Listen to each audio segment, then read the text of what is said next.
खुलुमबाय एसबी बड' निउज चेनेलाव नोंथांमोनखौ गासैखौबो बरायबाय आं सिबिरानि ब्रह्म सानसेनि खौरां नायनो मोजां मोनग्रा गासै रायजो राजा नोंथांमोनखौ आंनि एसबी बड' निउज चेनेलाव गिबियावनो बरायग्रोनानै लाबाय दिनैनि खौरांफोरखौ नोंथांमोननो आङो मिथिहोनो आखायाव लादों नोंथांमोना अननानै खौरांखौ जोबजासे खोनासंगोन होननानै मिजिंथिबाय गोजोन्थों खौरां अहमदाबादाव जानाय कमनवेल्थ वेटलिफ्टिं चेम्पियनशिपआव सासे बर'नि फिसाया सनानि मेडेल देरहासार जानो हादों 18 बोसोर बैसोनि हेमन्त दैमारी बिथाङा कमनवेल्थ वेटलिफ्टिं चेम्पियनशिपआव सनानि मेडेल देरहासार जानो हादों जुनियर मेन्स 71 केजि खथायाव बिथाङा सनानि मेडेल देरहासार जानो हादों बिथांनि सनानि मेडेल देरहासार जानो हानायजों जोंनि आसामजों लोगोसे गासै बर' रायजो राजानिनो गोग्गानायखौ लाबोनो हादों बिथाङा टिकेटखौ लानानै सेलाय बेलाय इउपिपिएल दोलोनि गेजेराव इउपिपिएलआ सा 8 बिजाथिफोरनि मुं फोसावबाय आरो सा 22 बिजाथिनि मुं फोसावनो आद्रा दंबावो दिनैनि सानाव आद्रा थानाय बिजाथिफोरनि मुंखौ फोसावनानै होनो हागौ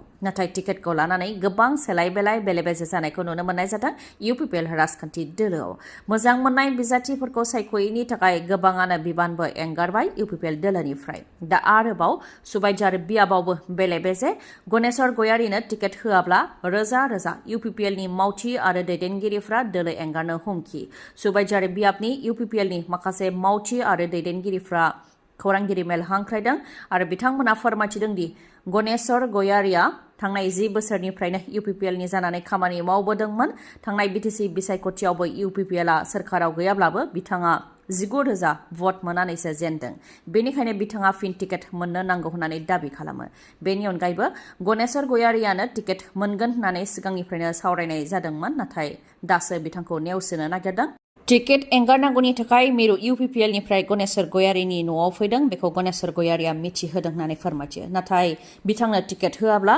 धरना होलांबाय थागोन आरो रोजा इउपिपिएलनि मावथि आरो दैदेनगिरिफ्रा इउपिपिएल दोलोखौ एंगारगोन बेनि फिथाइखौ 26 सेप्तेम्बराव बिसायख'थिनि फिथाइ फोसावनायाव मोनगोन होननानैबो बुंथियो बिथांमोनहा ओजोंहाय 14 नं चिरांदुवार बियाबखौ लानानैबो इउपिपिएल दोलोनि गेजेराव गुदुं जादों इउपिपिएलआव थानानै खामानि मावबोनाय डक्टर सांग्रां ब्रह्म आरो बिपिएफनिफ्राय माखासे दान सिगां इउपिपिएल दोलोआव हाबफैनाय खाम्फा बरगयारिनि गेजेराव टिकेटखौ लानानै बेले बेजे जानायखौ नुनो मोनबोनाय जादों जायनाखि खाम्फा बरगयारिया बिटिसिनि बारग' लेङाइ गाहाय अदेबानि डिपुटि चिफमोन आरो हाग्रामा महिलारिनि आगदा आखाइमोन अब्लाबो बिथाङा इउपिपिएल दोलोआव हाबफैदों फेरेंगाया 14 नं चिरांदुवार बियाबखौ खाम्फा बरगयारिनो एंगारनानै होनायनि खोथाखौ बियार फेरेंगा बिथाङाबो बुंबोबाय थादों बेराफारसेथिं इउपिपिएलआव सिगांनिफ्रायनो नांथाबनानै खामानि मावबोनाय डक्टर सांग्रां ब्रह्मआबो टिकेट मोननो हास्थायदों बे बेलायाव डक्टर सांग्रां ब्रह्मआनो टिकेट मोनथारनो नांगौ होननानै डक्टर सांग्रां ब्रह्मनि मददगिरिफोरा गोख्रों राव होदों फारसेथिं डक्टर सांग्रां ब्रह्मनि फेसबुक पोस्ट आं उदां प्रमद बर' उरखावगोरा ब्रह्म रोनगोरा नार्जारि होनानै लिरनाया साननायाव खोख्लैदों सरासनस्रा रायजो राजाफोरखौ दिनै आरो गाबोननि गेजेराव इउपिपिएलआ आद्रा थानाय बिजाथिफोरनि मुं फारिलाइखौ फोसावनानै होनो हागौ बेनि उनाव इउपिपिएल राजखान्थि दोलोआव आरोबाव मा जाबावगोन बेयो नायनो गोनां जों सरासनस्रा रायजो राजाफोरनि थाखाय रायजोआव गिख्रंथाव लुथिनाय जाथाय आथिं आखाइ खाख्रबनानै बिसिनि सिगाङाव फिसायखौ बुथारनानै न'आव थानाय गासैबो सना रुफाजों लोगोसे धोन सम्पतिखौ लुथिनानै लानानै थांबाय सिखावा नलबारियाव जादों गिख्रंथाव लुथिनाय जाथाय आजिरा मोननाय प्रमद बर्मननि न'आव दाखाथिफ्रा हाबनानै न'आव थानाय गासै धोन सम्पति गहेना पाथिखौ लुथिनानै लांनायजों लोगोसे प्रमद बर्मनखौ बुथारनानै थांबाय फोरमायथिनाय बायदिब्ला न'खराव बिसि आरो फिसायल' दंमोन बेनिनो खाबु लानानै हरनि समाव सिखावा फैनानै बिसि आरो फिसायखौ आथिं आखाइ खाख्रबफैदों खुगायाव खफा मारिथेदों बेनि उनाव फिसायखौ बिसिनि सिगाङावनो खास्रि बिस्रि बुथारनानै न'आव थानाय गासैबो गहेना धोन सम्पतिखौ लुथिनानै लांदों होननानै फोरमायथिदों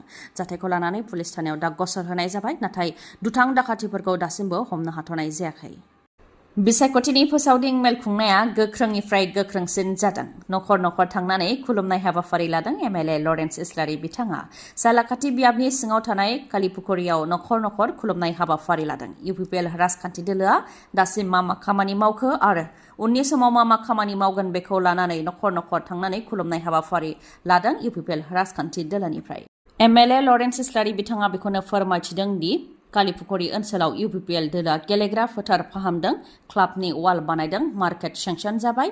कालिपुखुरि हाई स्कुलाव 3 कौटि 50 लाख रांनि बिल्डिं जागोन, गंनै हस्टेल जागोन। बेनि अनगायैबो हस्पिटाल आरो बायदि बायदि जागोन होननानै रादाय होयो लरेन्स इस्लारि बिथाङा।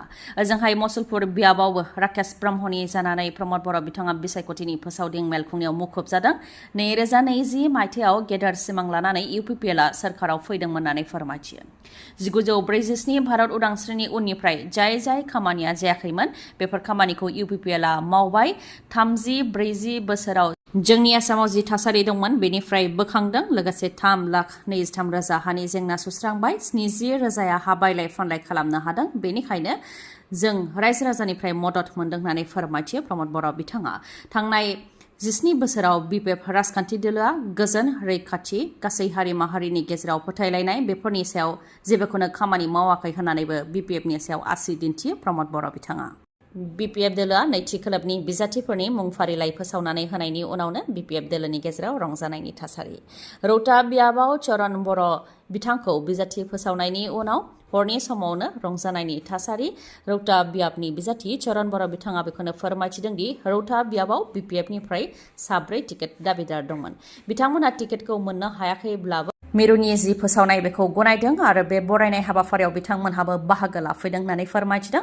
लोगोसे फोरमायथिबावदों दि बिटिसि गोरोबथा जानायनि उननिफ्रायनो रौता बियाबाव बिपिएफनि बिजाथि बा बिपिएफनिफ्राय एमसिएलए दंबोयोमोन। नाथाय थांनाय बिटिसि बिसायख'थियाव बिटिआर गोरोबथानि जि दोहौ बेखौ लानानै डक्टर निलत सोरगियारिया देरहालांनानै इएम जादोंमोन। नाथाय बिथांमोननि जि नंखाय रादाय होनाय बेखौ रायजो राजाफ्रा दा बुजिबाय। बेनिखायनो रौता बियाबखौ उदां खालामफिननो थाखाय रायजो राजाफ्रा ओंखारबोदों होननानै बुंथियो चरण बर'आ।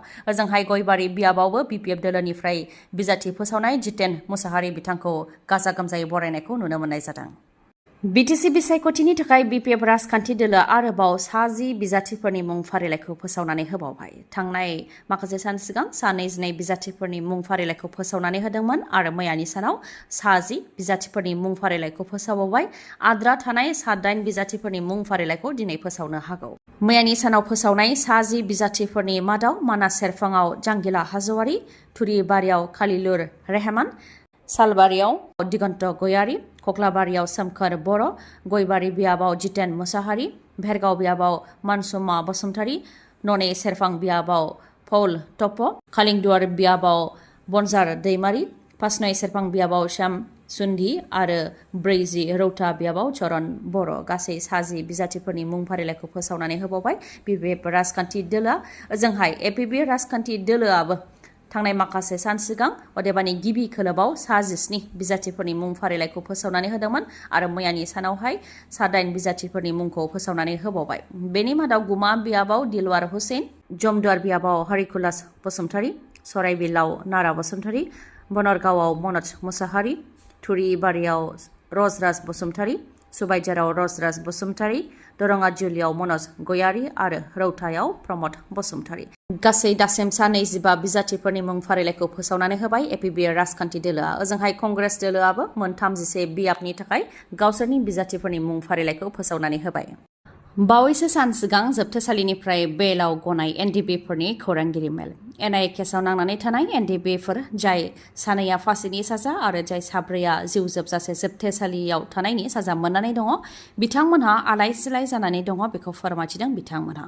एनआइए केस नांनाय 6 एनडिबिफोरनिया 16 सेप्तेम्बराव हियारिं दं आरो जुदि बेयो जायाब्ला सुप्रिम कर्टआवसो थांसिगोन आरो सुप्रिम कर्टआव थाङोब्ला जों जेबो आसा खालामनो हाया होननानै फोरमायथिबाय बिथांमोनहा।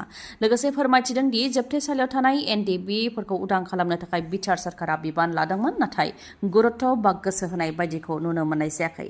बिटिआर सरकारनिफ्राय एडभकेट होनाय जासिगोन बेनिखायनो नखरनिफ्राय लानाय एडभकेटखौ बोखारदो होननानै वेलफेयार एसोसिएशन जेनेरेल सेक्रेटारि दानसोरां नार्जारिया मिथिहोदोंमोन।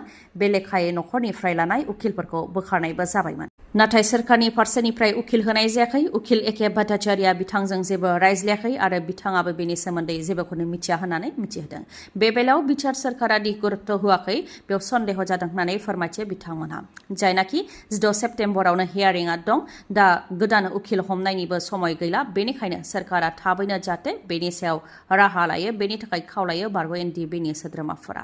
बेनि अनगायैबो बावैसो सान सिगां बेलाव गनाय एनडिबिफोराबो माखासेया 4 लाख रां रिहेबिलिटेसनखौ मोनबाय। नाथाय माखासेया दासिमबो मोननो हायाखै आरो खायफानिया मुङानो गैया होननानैबो फोरमायथियो।